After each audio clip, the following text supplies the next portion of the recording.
Donc on va continuer un peu dans notre séquence sur les bases, et là sur un gros morceau qui est l'histogramme des niveaux. C'est vraiment important de comprendre ça, c'est parce que ça va permettre de comprendre tout le reste sur les réglages. Et avant de faire du photomontage, il faut savoir euh, comment dire régler et ajuster une image euh, pour avoir une bonne qualité et un beau rendu d'image. Donc là, on va parler de quelque chose qui va être important, c'est tout ce qui va être le niveau. Donc quand on va parler de niveau, hein, ça va déboucher, hein, quand je regarde sur mes cartes de réglage, ça va déboucher sur l'illumination, les contrastes, les courbes, les teintes et saturations, ce qu'on va utiliser très régulièrement. Et en fait, je vais vous expliquer un peu le mécanisme. C'est important de comprendre le mécanisme avant de pouvoir l'utiliser. Donc cette vidéo elle est vraiment dédiée sur la notion des niveaux. Donc pour vous prendre un exemple, donc je vais aller sur cette image. Donc c'est une photo que j'ai remodifiée, hein, que j'avais pris à Nantes. Euh, j'ai fait un peu de post-production dessus. Comme ça, je pourrais vous montrer un petit peu ce qui se passe. Donc, je vais m'offrir, donc si vous ne l'avez pas, vous allez chercher fenêtre et vous allez chercher histogramme des couleurs. Voilà, comme celui-ci. Et là, qu'est-ce qui apparaît? C'est mon histogramme des couleurs. Donc, l'histogramme des couleurs est composé d'ainsi. Il est composé d'une couche RVB. Voilà, d'une couche RVB. Donc, c'est l'association de toutes mes couleurs, enfin de toutes mes lumières. Ici, on a le canal du rouge, ici, on a le canal du vert et le canal du bleu. Donc, on va travailler vraiment sur ça. Qu'est-ce qui représente cet histogramme? Donc, et puis, comment il est représenté? Donc, en fait, on est sur des valeurs de 0 à 255, d'accord? Donc, c'est des quantités de lumière, si vous préférez, ou de valeurs. Donc, 0 étant le noir et le 255 étant plutôt le blanc. Ok. Et sur chaque valeur, donc sur par exemple 0, vous avez une barre qui est assez haute qui va monter parce qu'il y a beaucoup de pixels qui a pour point le 0, comme noir. D'accord. Comme on peut le voir sur l'image ici, on a quand même pas mal de noir présent sur l'image. Et en fait, quand on regarde du blanc, il n'y en a pas tant que ça. C'est fondu un peu dans le fond. On est plutôt sur un blanc gris, mais il n'y a pas de pur blanc. Donc c'est pour ça que l'histogramme il est un peu décalé. Et on a une photo qui est assez sombre, donc forcément je vais avoir une majorité de mes pixels qui vont aller vers le sombre. D'accord. Sur les valeurs proches de 0. Valeurs proches de 0, on va vers le noir. Les valeurs qui sont proches de 255, on va vers le blanc. C'est ça qui est important à retenir. Pareil sur les couches RVB, mais ça j'en reparlerai un petit peu plus tard. Donc là, on peut dire que sur les niveaux, mon image est à peu près bien équilibrée. On a l'histogramme qui touche de bout en bout. Donc là, on a juste une valeur extrême, mais c'est l'image qui le fait. Il faudrait éviter d'avoir ces valeurs externes. D'accord. Donc moi, la première chose que je fais à chaque fois, quand je commence une nouvelle photo, donc je vais faire un calque de réglage. Donc le calque de réglage, c'est ce petit rond avec à moitié rempli. Et en fait, là, je vais aller chercher le calque de niveau. Et là, ici, j'ai ma page des priorités qui s'allume et que je vois ce niveau-là. D'accord. Donc c'est exactement le même diagramme. Celui-là est exactement le même que celui-là. C'est juste que la proportion a été étirée parce que là, on le voit en plus grand. D'accord. Donc là, on voit que tout touche. Donc on a une image qui est équilibrée en termes de niveau. On passe sur cette image-là. Donc vous voyez, sur les niveaux, c'est pas du tout la même chose. On va avoir beaucoup de tons de gris hein, qui me donnent dans le ciel et très peu après un équilibre. Mais j'ai rien en valeur ici de 0 à 250. Donc là, on va faire ce qu'on appelle juste écréter en fait mon image avec les niveaux pour rapprocher en fait les niveaux que tout mon curseur se touche. Je vais vous expliquer un petit peu le curseur tout de suite. Donc je vais dupliquer mon image toujours, je le mets celle-ci en invisible. Et là, je vais donc du coup faire tout de suite un calque de réglage, hein. Vous aurez peut-être le réflexe d'aller sur fenêtre, non ça c'est pour les fenêtres, sur le calque, sélection. Vous voyez, vu que je l'utilise jamais, cette méthode-là, parce que c'est une méthode qui va être dégradante pour l'image. Donc du coup, je suis un peu perdu sur les barres menus. Voilà. Donc dans image, réglage, niveau, si je fais ça, je vais attaquer l'image et je ne pourrai pas revenir dessus. D'accord? Hop, voilà, si je fais ça, hop, on fait quelque chose vraiment d'abstrait, hein. Voilà. Donc là, j'ai un niveau, mais là, je ne peux plus toucher mon image. Mon image, elle est modifiée euh, de façon irréversible. Donc c'est pour ça qu'il ne faut pas utiliser ce raccourci. Je reviens en CTRL S, mais je préfère que vous utilisez calque de réglage, niveau. Et là, il va faire ceci sur l'ensemble de cette image-là. Quand vous travaillez sur une image, pensez à appuyer, si c'est juste l'image en dessous que vous voulez travailler, pensez à appuyer sur ce petit carré. En fait, ça s'appelle un calque d'écrêtage, donc ça veut dire qu'il va se mettre directement avec la photo qui est ici. Donc voilà, maintenant on a notre histogramme, je vais essayer de le sortir le panneau priorité, voilà, pour que vous voyez un peu mieux comment ça se fait. Donc ici, vous avez les entrées et les sorties. Okay, les entrées, on va dire, à une valeur. Donc là, on a le noir qui est à 0, on a le gris moyen, et on a, comment dire, 255 qui est le blanc. Là, vous voyez que sur l'image, ici, là, ça ne touche pas.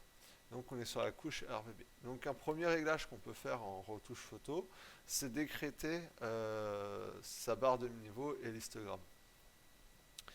Donc ici, j'ai mes sorties. Donc mes sorties, je vais aller chercher là où ça a commencé à toucher pour, voilà, pour éclaircir du coup mon image et la réguler.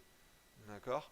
Je fais pareil pour toutes mes couches, elles ne se font pas naturellement. Je vais aller faire toucher toutes les couches. Inquiétez-vous pas si vous voyez des changements de couleur. Hop.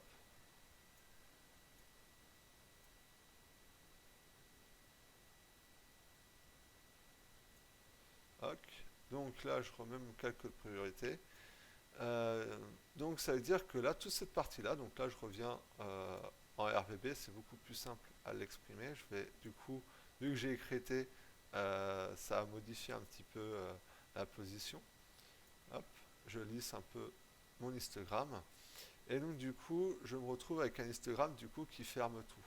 Hein, tout se touche. Donc mon image va être un peu plus équilibrée. Ici, donc là, on parlait des entrées, d'accord? Donc, tout ce qui va être à ce curseur et après ce curseur, ça sera blanc. Ce qui sera avant et sur ce curseur-là sera noir. Ça veut dire que si je décide demain, mon noir se trouve ici, à 21. Tous les pixels qui sont avant le 21 seront considérés comme noirs, tout simplement. Et là, les entrées, en fait, c'est encore autre chose. Donc, on va dire mon niveau de sortie, pardon, on va dire que moi, mon noir, il commencera pas à 0, il commencera à 20. D'accord? Donc, qu'est-ce que ça veut dire? C'est que mon noir n'est plus égal à 255, 255, mais mon vrai noir, il va être égal à une autre valeur. Je vais vous le montrer tout de suite. Donc, échantillonnage d'une couleur. Donc, je vais mettre ici. Alors,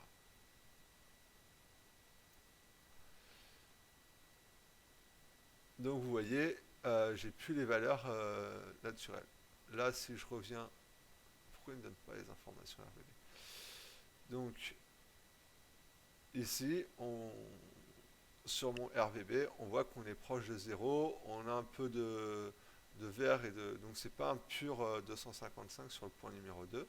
Par contre, si dans mes entrées, je modifiais l'entrée, vous voyez, mon noir, il va changer il va monter dans les valeurs. Ça veut dire que là, ce qu'il considère noir, en fait, c'est pas du noir réellement, c'est juste d'autres valeurs qu'on estime que ça deviendra noir. Donc là, je reviens à 0, et c'est exactement le même principe pour le blanc. Ça veut dire que le blanc, bah là, par exemple, mon blanc, il sera à 206. Il n'y aura pas plus de valeur dessus, ce sera des pixels qui seront supprimés, pas supprimés, mais qui seront plus considérés. D'accord? Donc voilà pour le réglage de l'image, un premier niveau, et juste regarder un peu la différence. Voilà, on a éclairci l'image, elle est beaucoup plus équilibrée dans les contrastes, on voit beaucoup plus d'informations. Donc voilà, ça c'est l'utilisation du niveau. Donc ça, je vous l'ai montré avec une image et je peux vous le faire schématiquement en fait. Donc là, vous avez trois colonnes et des carrés. En fait, pour comprendre comment marche le niveau, hop, information, je le mets ici. Donc ici, donc, comme j'ai dit, trois colonnes noires, gris moyen, blanc. Donc 0, 124 à peu près, et 250, 255. On est sur des carrés qui représentent tous, donc là, 25% de noir, à 25% vers les noirs, 50% donc c'est le moyen, 75% par rapport à la valeur noire, et ici on est à 90% de la valeur noire, d'accord, à partir de 0. Ça veut dire que mon noir, il a son entrée ici. Donc qu'est-ce qui se passe? Donc ici, si je fais un calcul de réglage de niveau, vous voyez, il y a beaucoup moins d'informations dessus, hein. On a l'information du noir parce qu'ici on a du noir sur la photo, on a l'information du blanc parce qu'on a sur le blanc, et entre chaque carré, on va avoir les diminuances. D'accord? Donc si je rapproche ce curseur-là des tons moyens vers le blanc, on voit qu'il va avoir un éclaircissement de l'image. D'accord? Et si je vais vers le curseur blanc, on va avoir un assombrissement de l'image. Parce qu'en fait, qu'est-ce qui se passe? On va agrandir le champ de l'absence de lumière, et là-bas, on va augmenter les lumières, tout simplement. Et on va remettre un ton moyen à 1. Voilà. Donc, voici ce qui se passe. Ça, c'est pareil pour les entrées. Donc, comme je vous disais, là, si je fais ma sortie à 255, si je la fais à 200, vous voyez, mon image va s'assombrir parce qu'il va considérer que le blanc commence à 191. Alors qu'on sait très bien que le blanc n'est pas pur à 191, il est pur à 255. Inversement pour le noir. D'accord? Mais le niveau, c'est pas tout, ça s'arrête pas là. C'est un ensemble de couches. Donc là, on va aller sur le rouge. Et qu'est-ce qui va se passer sur le rouge? Alors, sur les entrées, si je déplace mon curseur vers le 0, vous voyez que je vais augmenter en rouge. Pourquoi? Parce que tous les pixels qui étaient considérés ici sur une autre information, autre que le 255 qui était ici, va passer naturellement à un pixel beaucoup plus rouge parce qu'on va enlever de sa couleur opposée. D'accord? Couleur opposée du rouge qui est le cyan, tout simplement. D'accord? Si je monte vers là, on va tomber vers le cyan. Okay? Donc, c'est pour ça que c'est important de comprendre les couleurs opposées, parce que si vous avez une photo qui a une teinte un peu bleue ou trop bleue, eh bien on va utiliser son opposé pour réguler, pour aller rechercher la balance des blancs.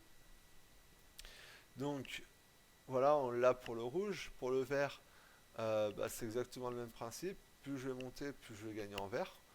Plus je vais amener du noir, plus je vais aller sur le magenta. D'accord? Le vert est opposé au magenta, tout simplement. Et pour le bleu, je l'ai dit tout à l'heure, donc le bleu c'est comment dire, le jaune, la couleur opposée. Voilà. Donc il a du mal à tourner au jaune parce que c'est une couleur qui est assez complexe à refaire. Hop, donc voilà. Bien comprendre ça par rapport à ça. Donc là maintenant on va changer la donne. C'est sur mes sorties. Si je dis que mes noirs sont noirs qu'à à 67. Vu que j'ai enlevé de l'information dans les noirs, forcément c'est le bleu qui va prendre le dessus. Donc jusqu'au bout, voilà. Et là pareil, là si je vais enlever de l'information dans le bleu, donc du coup je vais retrouver du jaune. D'accord, hein. Pensez au masque de fusion. Le masque de fusion, le blanc on fait apparaître, le noir on fait disparaître. D'accord, avec l'opposé. Donc le bleu, hein, pensez bien qu'on est sur la couche RVB, là sur la couche bleue. Donc là, ça c'est l'information de bleu qu'on a. Donc là je vais enlever de l'information de bleu. Donc forcément c'est sa couleur opposée qui va prendre le dessus. Voilà un petit peu pour ce que je peux dire pour les niveaux. Je vais vous demander quelques petits exercices après sur l'utilisation des niveaux. Mais prenez bien en compte que ça c'est très important à comprendre parce que ça va régir en fait toute votre réflexion pour corriger une photo ou faire un photomontage. Je vous remercie de m'avoir écouté et je vous invite pour la suite pour faire les exercices.